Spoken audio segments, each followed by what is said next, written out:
The game of college football has seen plenty of legends like Tim Tebow, like Joe Burrow, like Peyton Manning, like Tommy Frazier, and so on and so on. But there's just certain college football legends that don't get enough love. And I'm here to shed light on certain college football players that I feel like are forgotten around the college football world. But before I start this list, make sure you like and subscribe. I'm trying to hit 500 subscribers before May. First player on this list is Peter Warrick. Before Warrick was at Florida State, though, he played at Southeast High School in Bradenton, Florida, where he played basketball, ran track, and football. Junior year, he was a wide receiver. Senior year, he was a quarterback, but he still returned punts. And despite him playing quarterback his senior year in high school, he was still known as one of the best receivers, if not the best receiver in high school at the time. And when he stepped foot on campus at Florida State, it was known that he was going to be a great wide receiver and a great return man. Though he wouldn't make an impact his first year, his impact wouldn't come as a Seminole until his second year. As in his second year, he put the college football world on notice, catching for over 450 yards and 4 touchdowns in that year.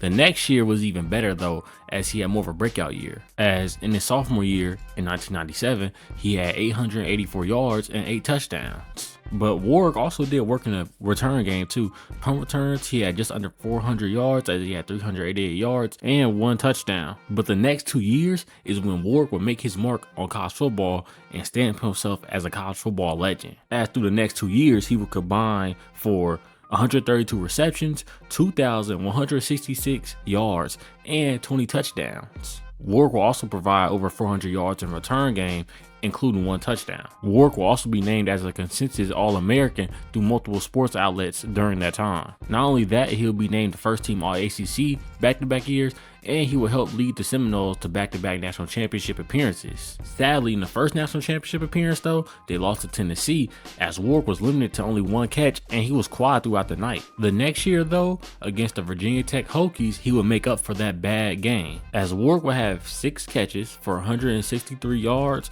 and 2 touchdowns. He would also have a 59-yard punt return touchdown as well. And at the end of the game, he would be named Sugar Bowl MVP. So at the end of his illustrious college career, Warrick would catch 207 passes for 3,517 yards and 32 touchdowns, all while being named a consensus All-American twice and being named first All-Team ACC 3 times in a row. Next up on the list, we got Eddie George. Now, Eddie George's career at Ohio State started off good, as he rushed for 3 touchdowns against Syracuse. But then after that, he faced a setback, as in the game against the Fighting Illini in Illinois, he had 2 major fumbles, as one of these fumbles was returned for a 96-yard touchdown, and the other fumble led to the game-winning touchdown. And after that game, George only had 12 more rushing attempts throughout his freshman season, with no touchdowns. And then going into his sophomore season, he was listed 3rd on the depth chart, resulting in him getting only 5 more carries than his freshman season, but more yards, but 2 less touchdowns. It wasn't until his junior year season where George actually had a breakout year, as in that season he rushed for 1,442 yards and 12 touchdowns. Oddly enough though, George didn't get named to any All Big Ten teams. He also didn't win any awards that year. And I don't know if anybody expected him to be as good as he was his senior season. In his senior season, George rushed for 1,927 yards and 24 touchdowns. In that game I mentioned earlier, his freshman season against Illinois, where he fumbled twice, well, in his senior season, he made up for that. As in 1995, Eddie George had 36 carries for 314 yards and 3 touchdowns against the Fighting Illini. George that day accounted for 65% of Ohio State's offensive yards that day. And just so you know how good George was during that 1995 season, he won the Heisman Trophy, the Walter Camp Award, the Maxwell Award, the Doak Walker Award, Big Ten Most Valuable Player, Big Ten Offensive Player of the Year, and named a unanimous All-American. And for his great college career, he was inducted into the College Football Hall of Fame in 2011. Next player I want to talk about was Hugh Green. And unlike Warrick or George, Green was an impactful player from year 1 all the way to year 4. As in just his freshman year, he had 58 tackles, 15 tackles for loss, 12 sacks, and 5 forced fumbles. He will also be named to the All-Big East team as a first team member. And he would just dominate through the rest of his career, as at the end of his career, he had 277 tackles,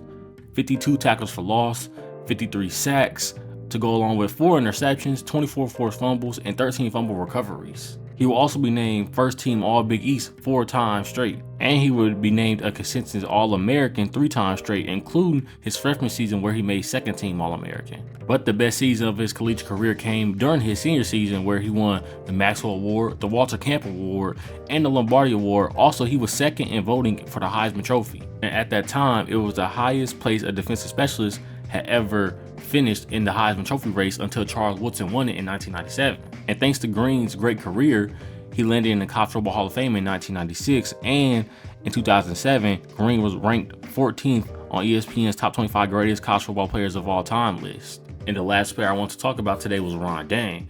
Ron Dayne was a running back for the Wisconsin Badgers, and much like Hugh Green, he impacted the game from his freshman year all the way to his senior year. As in just his freshman season, Dayne rushed for over 1,800 yards and 18 touchdowns. And over the next 2 years, he would rush for over 1,200 yards in each of those years, and including his sophomore year where he rushed for 15 touchdowns and his junior year where he rushed for 11 touchdowns.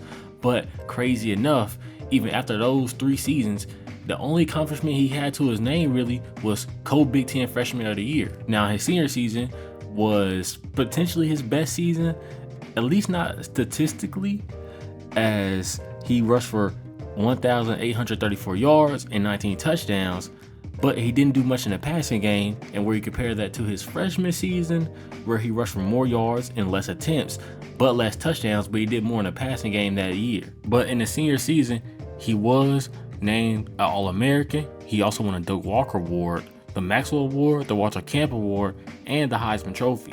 And by the end of the season, he would win Rose Bowl MVP, which would mark back-to-back Rose Bowl MVPs. And on top of that, he would eclipse Ricky Williams' career rushing record. And by the end of his career, he amassed over 7,125 yards, if you're including his bowl game stats. And on top of that, he became the first player in NCAA history to gain over 7,000 rushing yards. And to cap it off, he was named to the Rose Bowl Hall of Fame and the College Football Hall of Fame. So there you guys have it. Those are 4 players I think that you either forgot about or that don't get shown enough love around the college football world. And if you guys enjoy this content, make sure you like and subscribe, and also comment under another college football legend or just a player that you liked in general that you think don't get shown enough love.